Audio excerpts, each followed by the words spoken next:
Hi everyone. This is the fourth card from 1999 Ultra WNBA that we're adding to our video collection. We now have 3 rookies and a base card. That base card was Christy Smith. Her grandfather was in the real Top Gun program. Neat trivia there if you want to check out that video. We're going to talk about where this particular card falls in the set, and we're also going to talk a little bit about care in submitting cards for grading. The first WNBA set, that was Pinnacles. That was 1997. They called them cards in a can for obvious reasons. And it was just Pinnacle then until Fleer Skybox brought out 2 sets in 1999. You had Hoops WNBA and this 1999 Ultra WNBA.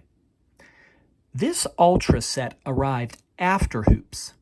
It was in August of 1999. That was probably a marketing decision to catch a tailwind of energy right before the WNBA Finals got underway. That was early September.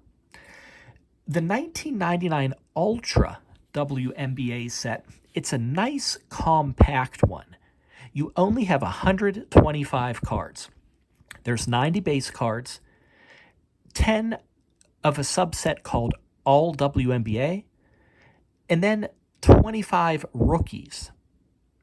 The rookies, like this number 117 Katie Smith, they're a bit more desirable with a slightly lower placement. That was 1 in every 2 packs that you were going to get a rookie. The rookies have a border on the bottom in the color of the team logo with that word rookies printed in foil. So a little bit different of a design for those. You see the green here of the Minnesota Lynx. This was actually their first season here, 1999, by the way. Katie Smith, she jumped over from the ABL. That's a league that doesn't exist anymore to play for the Lynx. See, right here. ABL totals. She was with a team there called the Quest. I think that was Columbus Quest. But back to the design. The design of all of these cards is classic Ultra. It's the same borderless, full bleed photo, a simple design that Ultra really had become known for since their 92-93 NBA set. I didn't send this card for grading. It was someone else. And I think it's a reminder that, grading isn't just some lottery. You really got to examine your cards first. And especially when you have cards with a full bleed design. The full bleed images, they make the defects so much more visible. You can see them a lot easier, even with a quick cursory glance. Defects on the corners, in the border, very visible in this situation. So you should be able to save some money with very little effort. This card, when you look at it, right off the bat, it shows wear in 3 corners.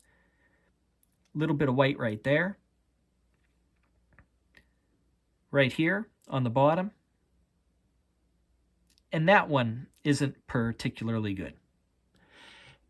So, you still might argue, well, that's just a little bit of white. This doesn't deserve an 8. But, again, really look at your cards. And please turn them over to the back.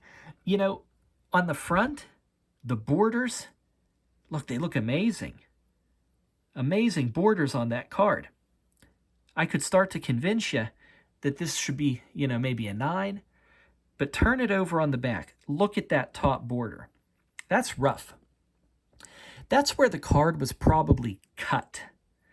Very rough up there. In my opinion, I think, just a quick examination and seeing that border, that's why we have top loaders. You don't need to submit all these cards. Top loader would have been fine for this one, I think. Even though the borders on the front of this card, deceiving. Now, I understand the collector you know, maybe wanting a slabbed Katie Smith. When this card was printed, she was the career scoring leader in the Big Ten Conference. She's still in the top 10 today there. And she was also the career points leader for Ohio State. To this day, she remains number 3. She has a gold medal from the 1998 World Championship. Now, these cards are notable for the trivia present. And we see here that Katie Smith was actually a tap and ballet dancer before basketball became her main priority. Yeah, always neat how they mention this trivia. That's how we found out that Christy Smith's grandfather was in the original Top Gun program. They went out of their way to find a really interesting fact there. You know, if you don't mind, subscribe and collect with us at Cataloged Clutter. It's a little detour from the usual YouTube videos of expensive cards, PSA 10s, box breaks. On this channel, we're just building sets one card at a time, trying to enjoy and study every single one of those cards. So we're often looking at something that's kind of rare on YouTube. Common cards. Imagine that. Hey, thanks for watching. Bye-bye.